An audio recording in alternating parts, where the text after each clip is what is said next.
Hi, runs. So today, this is part two of our support local, getting to know local series, and today we have John Avina from Avina Comics. If you've watched like our Fan Expo coverage or our C2E2 coverage, John will be a familiar face to you because we've talked to him a couple of times, and he's local and he's not that far from us, which is kind of cool. So John, thank you very much for doing this with me today. And just really quick, like let people know who you are and I just like a brief history of Avina Comics. Excuse me. Sure. So I'm John Avina of Avina Comics, and I am a comic book creator. So I started off in 2020 with one book, Lockjaw and Pistoletto. It's a story about a mariachi singer that fights the supernatural with a silver string guitar.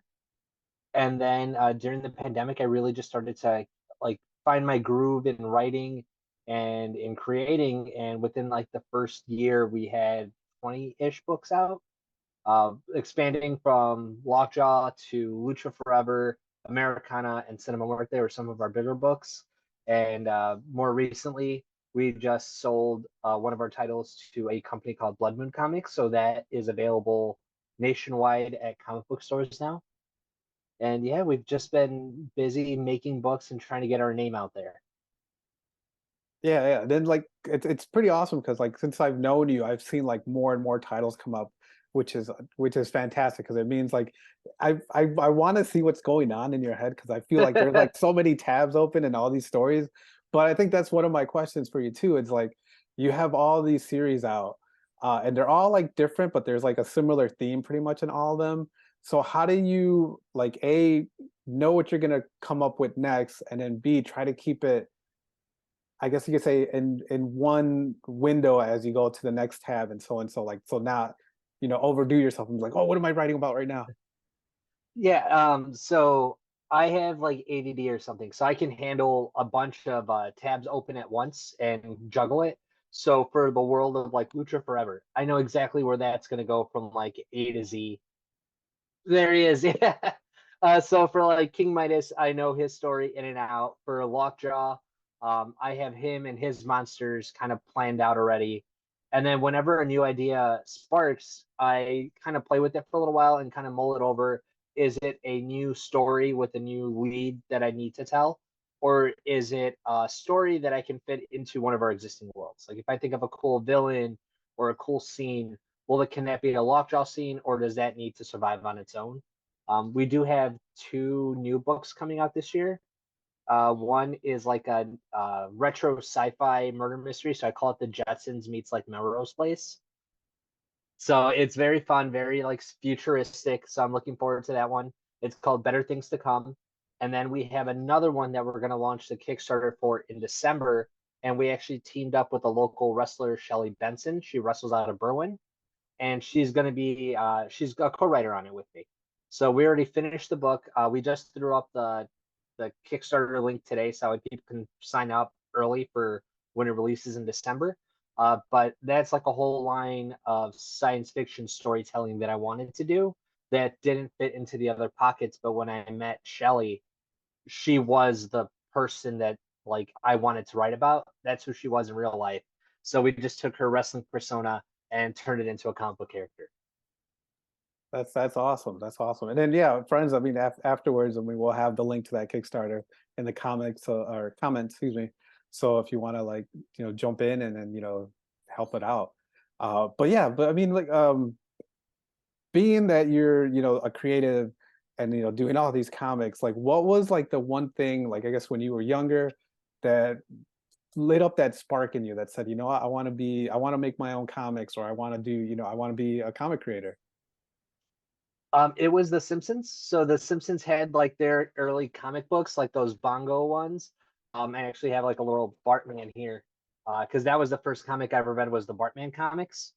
And from there, like I just loved how you could take something that was established, like a TV show, and then in the comics it was so much freeing because they didn't have to play within like the same realm as the TV show. So like Chief Wiggum could play a supervillain in the comic, but on the show he's still the cop. And once I really kind of wrapped my head around like, oh, in a comic book, you're the person that makes the reality. And it's like, even though someone wrote it, it's just the relationship between you and that book and the art. And from that moment on, I think it was like 8 when I got that book. It was like that's all I really wanted to do was write and tell stories. I just didn't know how. And then when the pandemic hit, that's when I was like, oh, comics, like start writing comics. Nice, nice.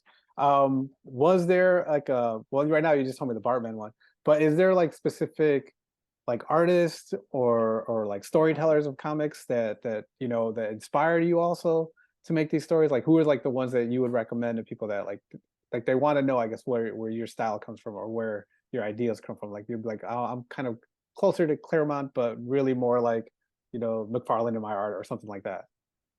Yeah, so I'm a big fan of this writer Colin Bunn. He did a series called Six Gun, which is like a horror western, and then he did another book called Harrow County, which is one of my favorite comics, and it's the story about a girl in a small town and like kind of like this discovery of witches and the supernatural, and it's a coming of age story, but in the same vein as like Hellboy, and he's one of my favorite writers, and I've gotten to build like a relationship with him, which feels really weird, but he's like super awesome. So he's like number one on like my Mount Rushmore, and so is like Mike Mignola, who created Hellboy. I love Hellboy. Like everything you see right here next to me is Hellboy, and then the bottom row is all Hellboy omnibuses, and right here is Cullen Bunn. So like I keep them close. So whenever I'm feeling down about my work or I'm feeling like maybe I've missed the mark on something, they're there for me. And then a big inspiration, not from comics, but in that if you want to know who I am as a creative, Guillermo del Toro. You could see him behind me up on that shelf right there. There's a little action figure, and then his Funko's right here. So he's one too that whenever I'm lost, I'll like grab the figure and be like, all right, what would Guillermo do? And then because I try to add as much like Latino-ness or Mexicanness to each book that I can because that's who I am. So for me, if I wanted somebody to read it, I wanted them to know that like Latinos and Mexicans and stuff can do these kind of things too.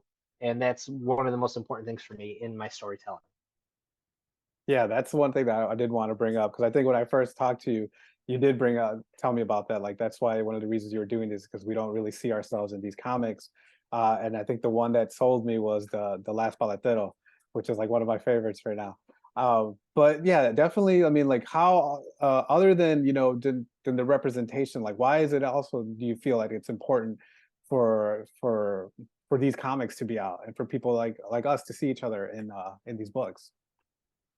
I think it helps kind of unite us, not just in like the like you're saying the representation thing, because we can find ourselves in any character and kind of relate to it. Like Goku.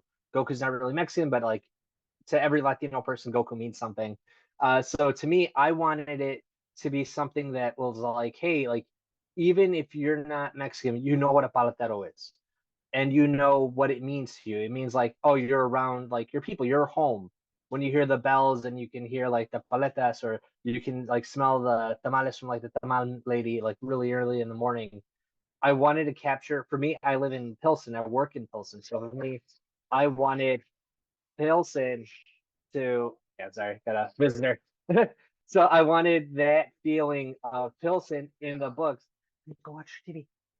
Okay, and I wanted that feeling of Pilsen to be in the book itself, and Paletero was that book for me, and it kind of boiled down to that. So I wanted people to pick up a book and feel like they were home in the storytelling. Yeah, and then speaking of home, you have your little man there come out on the screen, and then Yeah. that's one thing too that I love watching like your TikToks and like your Instagram reels, because it's kind of like Fandads. Like we have our kids involved in this every now and then. Like my daughter will be my camera person when we go anywhere. My son every now and then will help with unboxings or go with screenings with me. But for you, it's like Avina Comics is not only yours, but it's like a family thing because I see you're all it's always together at the cons. How important is it to have like your family with you at these events, and like I guess the experience for them being there?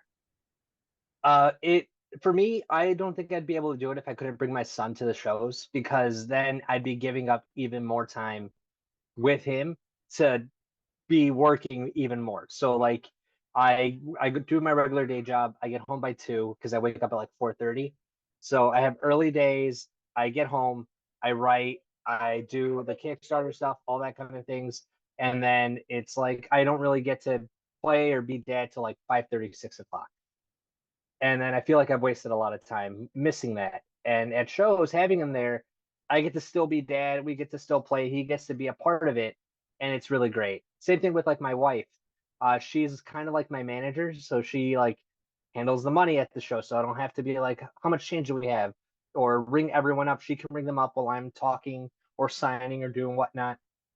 And we used to work together at Barnes and Noble, so we already have that relationship of like we know how to be employees together and not have it be like messing with the relationship because it's already a part of it.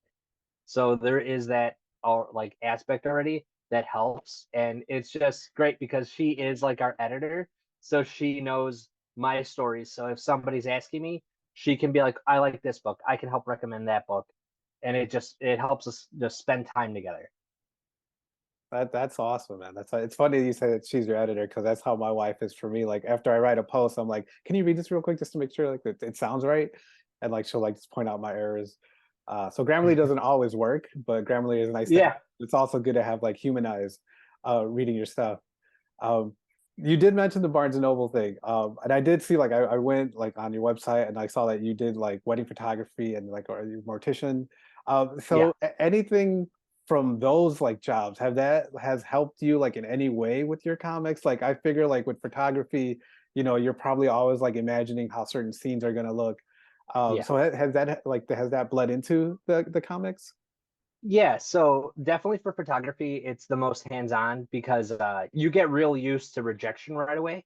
And like that nervous feeling of having to turn something over to someone that you did creatively.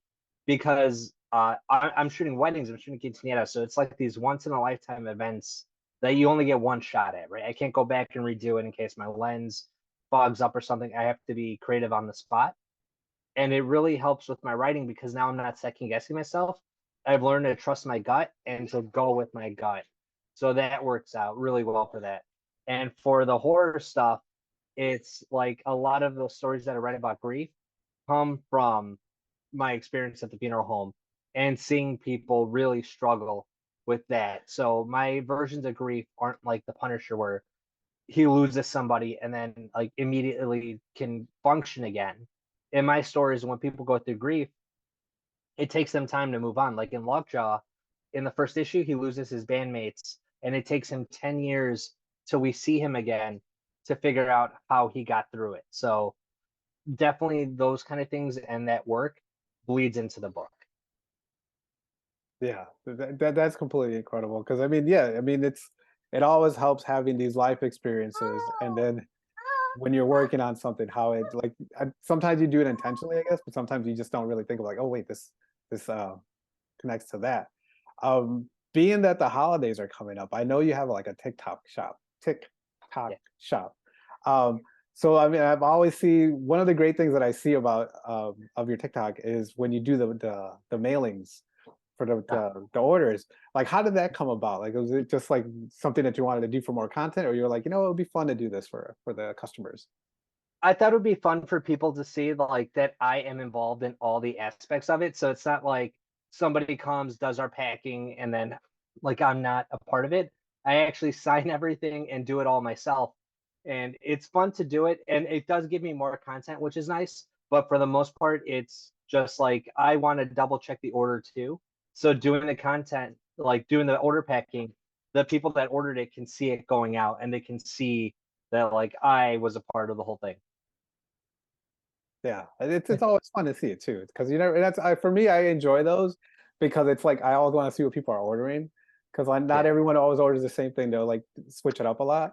And I know last year, like we did for like the 10 days of Fandads, we bought like one of our prizes was like a prize pack from you. So we're gonna try to do that again. So if anybody is watching this and got that packet last year, comment, let us know what you thought because you messaged me and told me you love the comics, but I want John to know this too. But again, there's a lot of great things that you're doing with this. I mean, I love seeing how it's grown from when I first met you, like all these new series coming out. And then, Yeah. like I said, I just love how like your family isn't completely involved in this.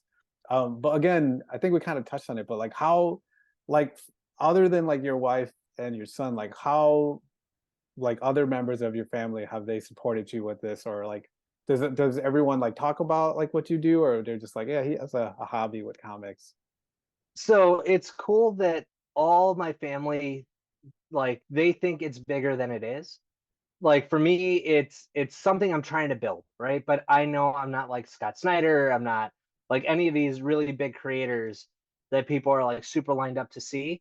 But I do have like a small group of people who know me at shows who come and they're like, "Oh, I got issue 2. Let's grab issue 3." I have like a really small community of people that are super supportive. And for my family, when they see that, they're like, "Oh my God, he's a celebrity. Like he's doing panels and discussions and stuff." And it's my uncles that get the biggest kick out of it because for them growing up, they were forced to find representation in media. So like for all my uncles, Speed Racer might as well have been Mexican because like that's who their hero was. And I love Speed Racer because of them. So I wanted to make characters that they could see themselves in. And that's why like Lockjaw, I wanted to make sure like he was super cool because if they were gonna like him, he had to be like the toughest guy in the room. There's a lot of that in some of the books because I want them to like it, and I think a lot of other people kind of gravitate towards that too. So my uncle made me like this cool wooden sign that says like Avina Comics, and like they've all bought them whenever I post it online. Like sure enough, one or two of them will order, or they'll wait till like we're at a party and then just be like, "Hey, bring these books because I don't have them and I wanted to order them, but I want you to sign them while you're here." So there is a lot of support within the family, which is really nice because a lot of Latin people will tell you like we're not always the most like supportive of the creative arts. We're always like get a job, focus, and do that. But I think because like mom was a mariachi singer and a lot of my uncles are mechanics, they know like that whole process of like building it up on your own, like that entrepreneurship is important. So they're all are very supportive. That's beautiful, man. Because I mean, yeah, like you said, it's like, we try to do as much as we can in what we love, but sometimes it's like frowned upon. It's like you're not gonna do anything with that. So to get that Yeah. type of support, that's like a beautiful thing. Um, if like say one of your books, because I mean, I think like sometimes when you get into these things, I mean, I remember seeing you talk about like just um focus on right now, like do the first page and then don't think about like the celebrity or whatever comes up in the future. But this is a hypothetical question. If any of your books were to be made into like a show or a movie, which would be the one that you would be like, I think this is the one that would connect with most people? So originally I thought it would be Americana because that's like my personal favorite. That's the one that I love. That's the one that's the most me. But from the reviews that I get back, it's Starved Rock. Like a lot of people when they read it, they're like, "This is awesome. Like I can see this as a movie already." And it's really cool to get that feedback from other people because to me, I love them all equally. But I love certain like Americana to me was the screenplay that I wrote early on. So I thought it was ready to be made into a movie. But for everyone else, it was like Starved Rock is the one that they're seeing the most of. Is show pause, so just figuring out. And like that's the one that people are saying, like, I could see that as a horror movie. That's like something that can go to theaters. So for me, I think if somebody was going to put money on which one would be a movie first, I think it's going to be Starved Rock. Nice. Um, you do a lot of the local cons, but I've also seen like you've done in other cities. Like how is the reception, I guess, from Chicago to like I know you just did New York recently, Yeah. and you do like some of the horror shows too, which is kind of cool. But how is like the I guess the support or like the community there? How have those communities been with your books? So it went surprisingly well. Like Chicago is always pretty good. I think Chicago's where most of my fans are because that's where I'm from, so they know me here. But I think going to like these other states, people see like my Instagram or my TikToks, and they're like, "Oh, he's actually here. He's in person. We get to see like the reality of it." I did a show in Columbus last year, and I thought no one knows me here. This isn't gonna go well. But it was like I wanted to do a show out of state to like feel like this was real, and we did really well at that one. That was our highest grossing show for a little while till C2E2, and then we do the horror shows. We have one next week, and that's Days of the Dead, and that show we do pretty well at because we have a lot of horror titles and because the horror community is like a tight knit community, like they know me, they get involved. It's gonna be fun. But I like New York was weird because New York here, yeah, New York was such a big show and there were such big creators that I didn't think that I would get like the time of day from people because like downstairs was like Scott Snyder, Greg Capullo, all these guys. But there is that like that scene of people that want to create like read local stuff, read indie stuff, and like we that's our highest grossing show was New York. So people showed up for that one, but it was a little bit more like pulling teeth, and I had to kind of learn how to talk to them because like Chicago's its own thing and I didn't really notice that until I went to another big city. And I was like, in New York, everyone's trying to sell you something too. So I had to learn to like slow down and just let them browse because they're definitely more into browsing than people in Chicago. People in Chicago got like 5 minutes and that's it. And in New York, they're like, we're gonna go slow, we're gonna take our time, and you can catch up to us when you're ready. That's cool. That's cool. Yeah, I'm hoping that, we could start covering more of other events, but that's like, financially down the line. We got to see how that goes. But I mean, I think again, Chicago, Pilsen, a lot of great things coming from Avina Comics, and a lot of great things coming in the future, which is kind of awesome. If anyone wants to find you, like on all your socials, where can we find you? And we'll have this in the comments too, or in the description. But if anyone wants to find you, where can they find you at, John? Right now, Instagram, TikTok, and Threads are like our big three. So we're on those. You can find us on there. We're on them all the time. We're like constantly posting. TikTok is probably if you want to communicate with me directly, TikTok is where it's at. I do have a Patreon, so if you're watching this and you're looking to make your own comics, our Patreon is free. If you want to ask me questions and do one-on-ones, there are different tiers for that kind of stuff. But the Patreon's free, and I teach and I show people how to make comics from beginning to end. And that's a really fun process because I even show you like rejection letters that I get, and then I show you how well it's sold at a show. So there is a lot of that kind of stuff that's available to fans on there. Yeah, and that's also cool. Like on your TikTok, and it's funny because like you post a lot. That sometimes I'll see something that you posted maybe a week ago, like in my timeline, and I'm like, wait, why didn't I see this before? But you post a lot of great stuff on there and like content too. Like you you respond to like what people say, and then like you Yeah. let them know like, oh, okay, this is why I do this, or this is why these things happen, which is great. So yeah, like you said, if anyone wants to learn anything about breaking in this industry, definitely follow John on TikTok, because you're gonna learn a lot of cool things. Like I said, that one thing that you talked about, focus on page one and then just go on the next. That's what I'm trying to do because I'm the wheels are turning for ideas, but I'm like, let me try to get this done first and see what happens from there. But Yeah. again, John, thank you very much for your time today. Friends, like I said, we're gonna put all of his socials in our in our description. I keep saying comments in our description, so that way you could follow him. The holidays are coming, so if you have a comic book fan in your house, definitely look at their TikTok shop and buy some of their books. Definitely a lot of great stuff there. And then it's like I said, it's a lot of cool stories. And then now you got toys coming out too, which is kind of cool. Uh, We actually have a Lockjaw figure coming out. So it's like a custom 3D printed one that's going to be coming out for Christmas. And we just got in a huge stock of King Midas masks that are on the TikTok shop. So we do got some cool stuff coming out. yeah, yeah. And then I know you have like a Llorona cosplayer that comes around. Has anyone else like come up to your booth dressed in one of the costumes from your characters? Uh, we had someone come up like King Midas, and that was pretty cool. They had like a muscle t-shirt and the mask and the cape. So that was like a strange experience, but I was like, oh, this is awesome. And Rose, our friend, dresses up like Llorona. There was a couple at C2E2 that they saw me on TikTok. They came and they bought all the Lockjaw stuff. And I was joking, like, oh, you guys should do Lockjaw and Jimena because they were dressed up like Punisher and Elektra Uh-huh. or Daredevil and Elektra. So like I joked about it, and the guy was like, I can get a mariachi suit like pretty quick. And he like they looked at each other like maybe next year for C2E2 we can do it. And I was like, that would be awesome. Uh-huh. So we'll see. But like people have mentioned doing it, but it's just like I have to go to more shows, I think, in order to really find that audience. So Yeah.